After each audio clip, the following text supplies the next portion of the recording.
मानवता के सामने कम आते हैं जब समय का चक्र हमें अतीत को सुधार कर नए भविष्य के निर्माण का मौका देता है।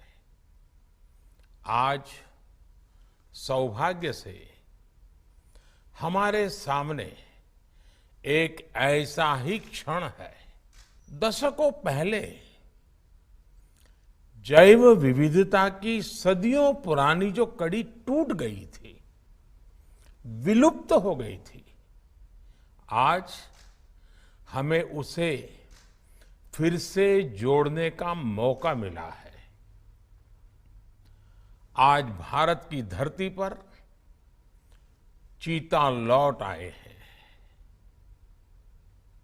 और मैं ये भी कहूंगा कि इन चीतों के साथ ही भारत की प्रकृति प्रेमी चेतना भी पूरी शक्ति से जागृत हो उठी है।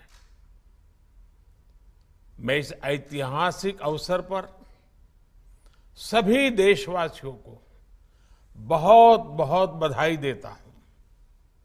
विशेष रूप से मैं हमारे मित्र देश नामीबिया और वहां की सरकार का भी धन्यवाद करता हूं, जिनके सहयोग से दशकों बाद चीते भारत की धरती पर वापस लौटे हैं। मुझे विश्वास है ये चीते न केवल प्रकृति के प्रति हमारी जिम्मेदारियों का बोध कराएंगे, बल्कि हमारे मानवीय मूल्यों और परंपराओं से भी अवगत कराएंगे। साथियों, जब हम अपनी जड़ों से दूर होते हैं तो बहुत कुछ खो बैठते हैं। इसलिए ही आजादी के इस अमृत काल में हमने अपनी विरासत पर गर्व और गुलामी की मानसिकता से मुक्ति जैसे पंच प्राणों के महत्व को दोहराया है।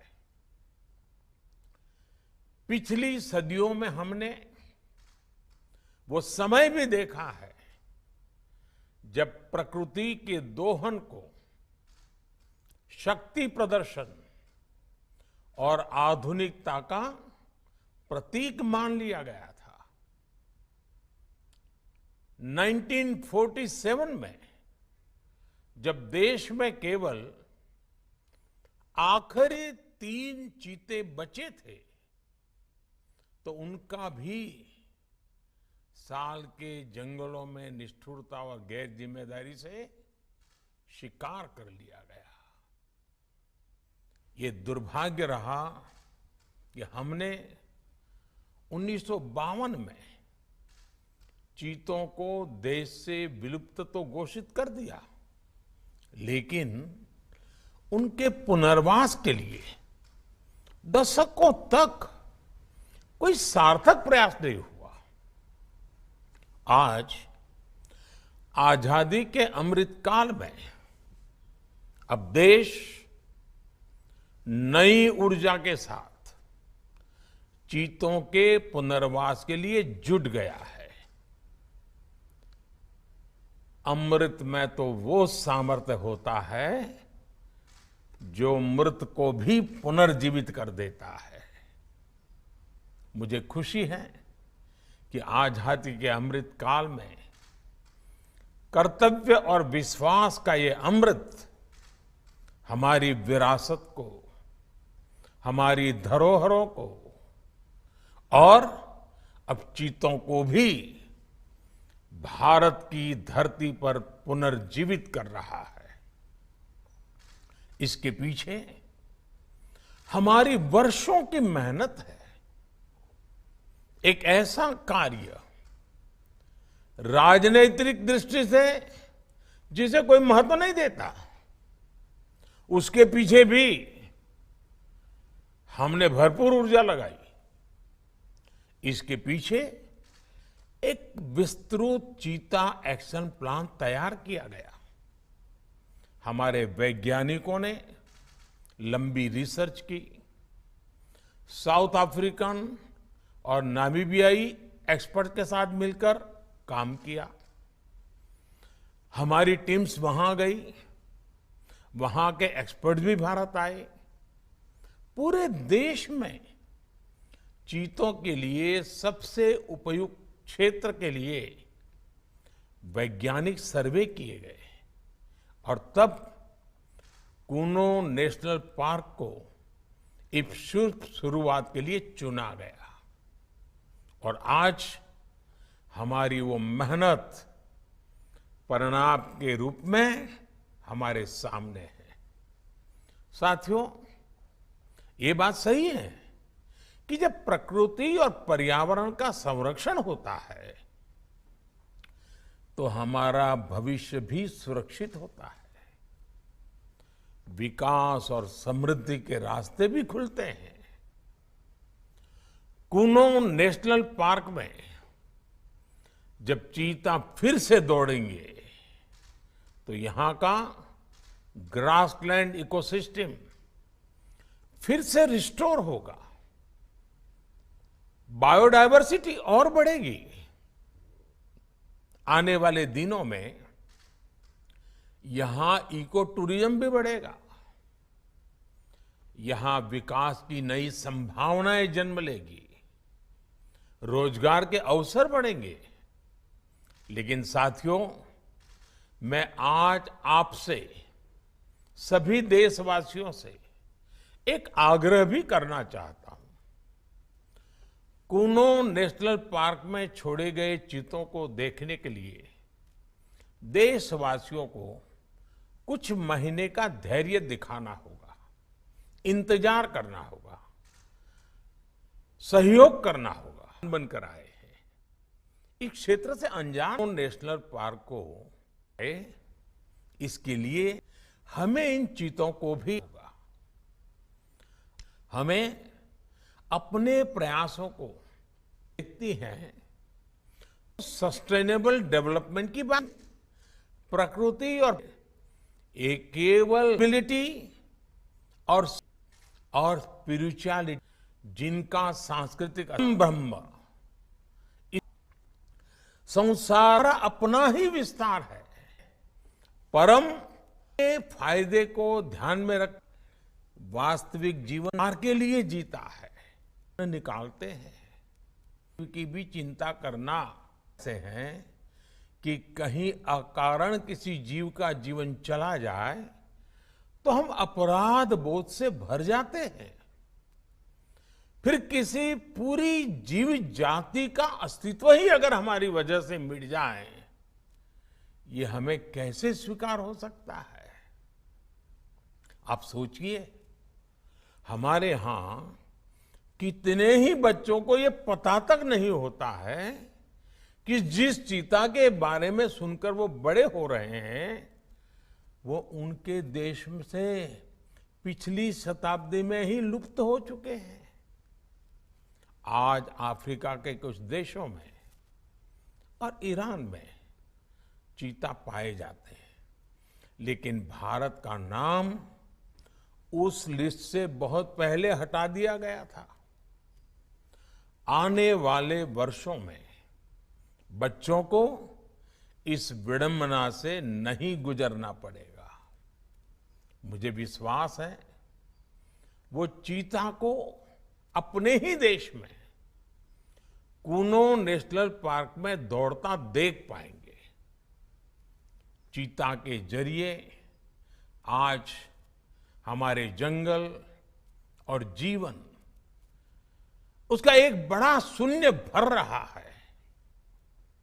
साथियों, आज 21वीं सदी का भारत पूरी दुनिया को संदेश दे रहा है कि इकोनॉमी और इकोलॉजी कोई विरोधाभासी क्षेत्र नहीं है।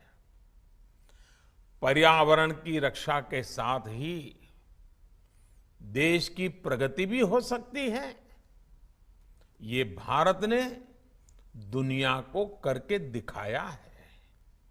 आज एक और हम विश्व की तेजी से बढ़ती अर्थव्यवस्था में शामिल है, तो साथ ही देश के वन क्षेत्रों का विस्तार भी तेजी से हो रहा है। साथियों, 2014 में हमारी सरकार बनने के बाद से देश में करीब करीब 250 नए संरक्षित क्षेत्र जोड़े गए हैं।